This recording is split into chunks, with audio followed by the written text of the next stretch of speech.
बच्चों, आज हम आपको है ना जल चक्र और नदियों के इतिहास, धार्मिक आर्थिक महत्व, प्रकृति एवं जल चक्र से संबंधित विषय पर चर्चा करेंगे। कल आपने देखा था ये 8 दिन चलने वाला एक कार्यक्रम है जिसमें हमें नदियों के विषय में जानकारी तुम्हें देनी है। हम अपनी नदियों को कैसे सुरक्षित रख सकते हैं और हमें नदियों से क्या क्या चीजें मिलती हैं, है ना, नदियों का क्या महत्व है हमारे जीवन में, इस विषय पर हम आज चर्चा करेंगे। तो आपने देखा है कि प्राचीन काल से ही नदियां माँ की तरह हमारा भरण पोषण करती हैं। प्राचीन काल से ही, है ना, जैसे हमारा माँ हमारा भरण पोषण करती है, ऐसे ही माँ की तरह नदियां भी हमारा भरण पोषण करती हैं। नदियों की वजह से ही हमारी सभ्यताएं पनपती हैं, बस्तियां बसती हैं। देखिए ना, बहुत जगह नदियों के किनारे घर बने होते हैं, कहानियां बनती हैं। नदियों का काल जो है आज का नहीं है, बहुत पुराना है। नदियों का क्या होता है, कल कल निनाद करके जो आवाज करती हैं, करता है ना उनका जल। आपने देखा है नदियां जब ऊपर से पानी उनका गिरता है तो कल कल की आवाज आती है, तो वह क्या है, और वह मनुष्य और धरती सभी की प्यास बुझाती हैं। अगर नदी से पानी नहीं आएगा, अभी सारी नदियां सूख जाए, कहीं से पानी नहीं मिलेगा, तो आप कुछ कर सकते हैं? नहीं। तो नदियां जो हैं क्या करती हैं, हमारी सकारात्मकता में वृद्धि करती हैं।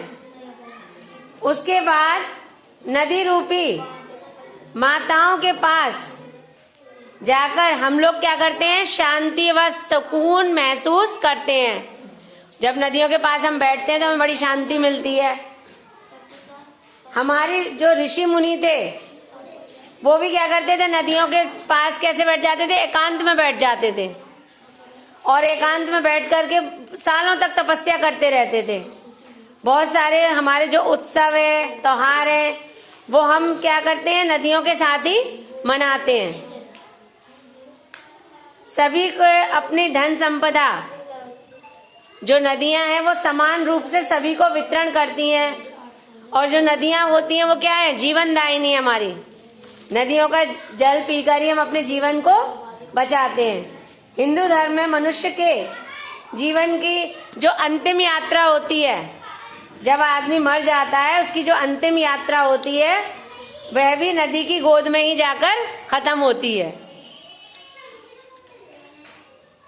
लेकिन हम अपनों के लिए, है ना, अपने बारे में सोचते हैं। कभी हमने नदियों के बारे में सोचा? नहीं सोचा। वो जो नदियां हैं निस्वार्थ होकर हमें अपना सब कुछ दे देती हैं। वो कुछ भी अपना यूज नहीं करती, सब मनुष्य को अर्पण कर देती हैं। और लेकिन हम लोग क्या करते हैं, उनके बदले में हम उन्हें क्या देते हैं, नदियों में प्लास्टिक का कचरा डाल देते हैं, कूड़ा डाल देते हैं। देखा है ना आपने, नदियों को गंदी कर रहे हैं। तो उससे क्या होगा, एक दिन अगर हम इसी तरह से नदियों में सब चीज कूड़ा कचरा डालते रहे तो एक दिन हमारी नदी जो है वो क्या हो जाएंगी, विलोप हो जाएंगी, है ना, खत्म हो जाएंगी। तो हमें अपनी नदियों को बचाना है। नदियां हमारे लिए ईश्वर का दिया हुआ एक अनमोल खजाना है, और हमें इसके महत्व को भी समझना चाहिए। इसके जल को हमें स्वच्छ और संरक्षित करके रखना चाहिए। भारत में नदियों का सांस्कृतिक, धार्मिक और आर्थिक तीनों रूप से महत्व है। इसका सांस्कृतिक भी, धार्मिक भी और आर्थिक भी। भारत में छोटी बड़ी सभी नदी मिलकर के कम से कम 200 से अधिक नदियां हैं, और इसमें सबसे महत्वपूर्ण नदी है गंगा, है ना। गंगा नदी का बहुत महत्व है। और इसके अलावा गोमती, घाघरा, गंडक, यमुना, कोसी, बहुत सारी इसकी सहायक नदियां हैं। तुमने पुराने शास्त्र देखे होंगे, ऋग्वेद, रामायण, महाभारत, स्कंद पुराण, इसमें जो है बहुत सारी नदियों का महत्व मिलता है, लिखा हुआ है। नदियों के विषय में वर्णन किया गया है। इसके अलावा नदियां जो हैं हम लोगों को बहुत सारे अनमोल खजाने देती हैं। आपने देखा है बहुत सारे लोग नदियों से अपना जीवन यापन करते हैं, जैसे मछली पालना है ना, मछलियां जो पकड़ते हैं उनसे उनका जीवन चलता है। और नदियों के अंदर हमें बहुत सारे अनमोल खजाने मिल जाते हैं, रत्न मिलते हैं, शंख वगैरह हैं, बहुत सारी चीजें मिलती हैं। और एक वीडियो हमने YouTube पर देखी थी, उसमें तो एक व्यक्ति ने कहा था कि नदियां तो हमें बहुत खजाना देती हैं। कह रहे हैं हमें सोने चांदी की इतनी सारी चीजें मिली है नदियों से कि कुछ पूछो ही मत।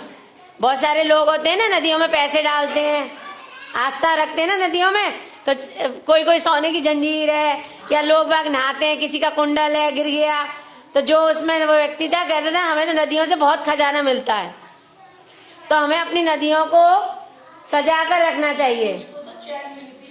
हाँ, धार्मिक जो हमारी उत्पत्ति है, ग्रंथ विष्णु पुराण है एक, उसमें भगवान विष्णु के बाएं पैर के अंगूठे से गंगा की उत्पत्ति हुई थी। गंगा भारत की सबसे पवित्र नदी मानी जाती है और इसमें एक मान्यता है कि गंगा में स्नान करने से सारे जो पाप है ना वो हमारे खत्म हो जाते हैं, हमें पुण्य प्राप्त होता है। इसलिए लाखों श्रद्धालु देखा है गंगा नदियों के किनारे कुंभ का मेला लगता है ना। और पूर्णिमा जो त्योहार होते हैं बहुत सारे लोग आते हैं और गंगा में इस दिन बहुत स्नान करते हैं, मेला लगता है बहुत जोर का। उसके अलावा गंगा जल जो है बहुत सारे लोग गंगा जल का आचमन भी करते हैं, पंचामृत में यूज करते हैं उसको, जिससे गंगा को अमृत माना गया है।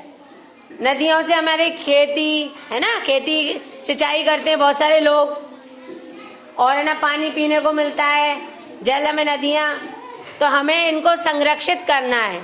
तो आप लोगों ने ये समझाना कि नदियां हमारे लिए कैसा सांस्कृतिक, धार्मिक, आर्थिक तीनों ही नदियों का हमारे लिए महत्व है। तो हम सभी लोग कहेंगे कि हम अपनी गंगा नदियों को साफ रखेंगे। बोलिए,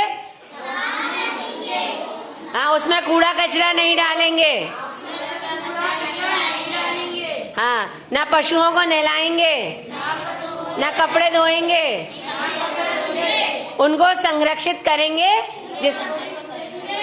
हाँ, अब थोड़ा सा आपको गंगा नदियों के जो जल चक्र बनता है उसके विषय में आपको सर बताएंगे।